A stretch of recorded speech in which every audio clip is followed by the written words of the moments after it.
Welcome to the Pew!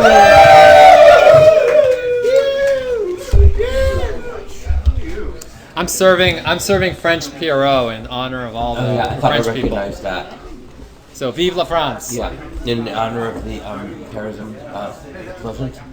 Well, yeah, because I'm not going to let explosions stop me from putting on makeup. You know, they want to kill me anyway, so I'd rather they kill me with makeup on than without. We're going to talk about Armen Ra's documentary, When My Sorrow Died. When was that? That's the name of his movie. Oh. Well, he had a profound sorrow. Oh, and what was that? Being born? Yes. That's his profound sorrow, being born. Like, that's funny. That was our profound sorrow. I think that's every club person and every club freak's profound sorrow is being born, because you don't fit in, everybody hates you, and you don't know what you're really supposed to do with your life. Yeah, which is why we're here. Well, we know what we're supposed to be doing with our lives, don't we? Yeah. In fact, I can tell you exactly what we're going to be doing next week. Well, I feel like I know what I'm supposed to be doing with my life at this point, and I'm so happy for Armen, because for those of you who don't know him, he's an old club person from the 80s and early 90s. An old club person from the 80s. But not as old as me. And who is now a world-renowned theremin player. And for those of you who don't know what the theremin is, it's that weird electronic instrument that We're not talking about Theremin Smothers from World of Wonder. No, that's theremin, not theremin. Yeah. I know what a theremin is. That is that weird instrument that you heard on horror movies and sci-fi movies, especially in the 50s and 1960s. Right, and then Star Trek. Star Trek, the theme song from Star Trek, I believe, is a theremin. Mm-hmm. And I also believe that you might hear it a lot in Dark Shadows, like whenever they would go. Oh, that's a good point. That's a theremin too, I believe, or maybe a synthesizer impersonating a theremin. And was that Armen doing it back in the 50s? Well, although in the documentary he insists that he's eternal and he's the reincarnation of an Egyptian king or queen, sun god, Armen Ra, yada yada yada. Well, I thought the documentary was really good because he talked about his exile from Iran, because he actually is Iranian and got kicked out of Iran during the revolution for being a freak. Well, I would have kicked him out of Iran during the revolution. Well, Iran's loss was our gain. I can tell you that. That's one way to look at it. And let me tell you that the thing that's most poignant about this documentary is that he's this big, celebrated drag queen and freak, and at one point he ends up becoming like a big drunk and waking up homeless in parks. And I actually had no idea that was happening to him. And, well, he moved in with Kyoki in about, I think, around 2003 when Party Monster came out. And I remember calling Kyoki's house, and Armen would pick up the phone and not accept my phone calls. Why? Because she's a bitch. Oh. Well, there was the bitchy side of the documentary too, but he didn't mention you. Yeah, because she's a bitch. Well, I recommend that everybody go see the documentary. It's playing all this week until I think Friday or Thursday at Cinema Village on 12th Street, and it is brilliant. When My Sorrow Died. The legend of Armen Ra and the Theremin. And when my sorrow began was when I went to go see the documentary. Well, you haven't seen it yet. Well, that's why, because when my sorrow will begin. I think your sorrow began before that. Yeah, okay, well, we will have to agree to disagree on that.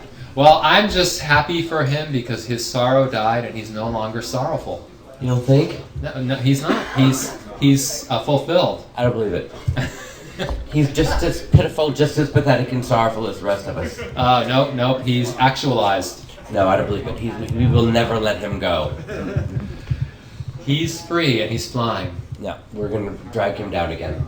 We'll be right back. And now a word from our sponsor.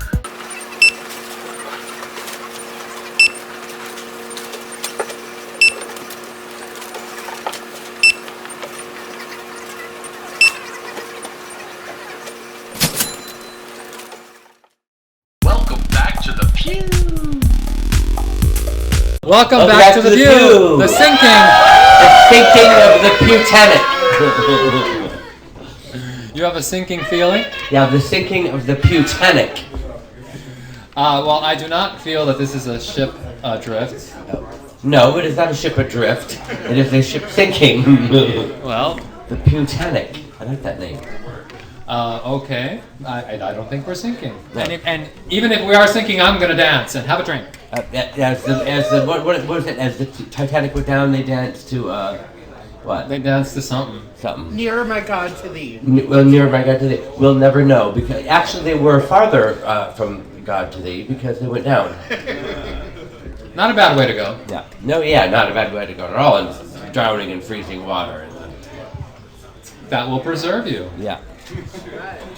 We're going to talk about nightclub bathrooms. And did you know how difficult it is to actually go into a bathroom in a nightclub these days to do a bump with somebody? I don't know how difficult it is to go into the bathroom to do a bump with somebody, but I know how difficult it is just to go into a bathroom because they think you're going to do a bump. They don't think you're going to go to the bathroom. The bathroom attendants don't think that anybody ever goes to the bathroom. They think that you're going to the bathroom to do a bump of something.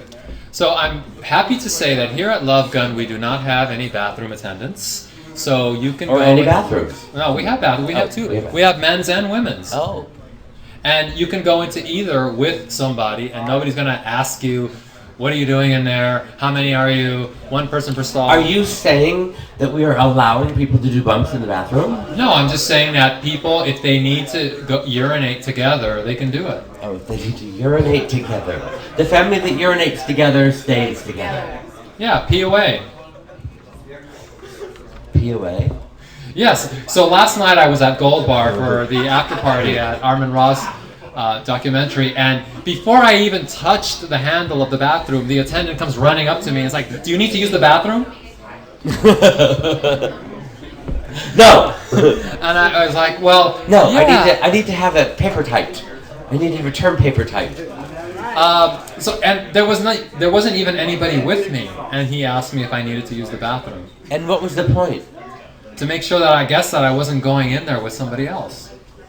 That's odd. I mean, they're very on top of it. Yeah. Are they on top of it? On top?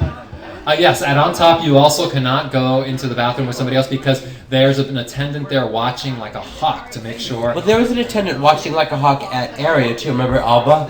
Yeah, but She was watching like a blind hawk. Well, she was only looking at her tip bowl. Oh yeah. She was watching her She wasn't tip bowl like a hawk. She wasn't looking at anything else. Yeah. But And her $5 candy bars. yeah, so one place that you could get away with a little more than a bump was in the back room of Verboten. Well, yes, that was not a bathroom though. It was Right. a back room, not to be confused with a bathroom. Yeah, so Michael actually was in a back room of Verboten where people could just do whatever they want. Imagine that. Anything you want, reckless abandon, wantonness. And yeah, great promos. Kepke will never be there again. We loved it. And let me just say that although anything could have happened, nothing did. Oh no, much happened that cannot be said. Oh yeah, no, nothing happened. Nothing happened. I think a lot happened. I don't remember anything that happened. Well, then you talked to me for minutes and minutes about what happened in the That was before I realized Kepke was going to be here tonight. All right. I mean, I'll tell you that Dimitri was there, and that he has married Melanie, the girl that did Oops magazine with me. Remember Oops magazine? No. The Oops, Nope. the German magazine that read backwards to form with genitalia on the cover. Nope. William, do you remember the Oops? Yeah. Oops magazine. Jenny with the snake. Yeah. Melanie, the girl who did the magazine, married Dimitri from Delight. Yeah, and they have a kid. That's delightful. Yeah. Well. Yeah. Bitches want to know. Yeah. Okay. Somebody wants to know if you're dating anybody. Yes. Who? Oh, that is another question. That will be the question for tomorrow. Who's the somebody? They're not allowed two questions. All right. See you next time. Bye.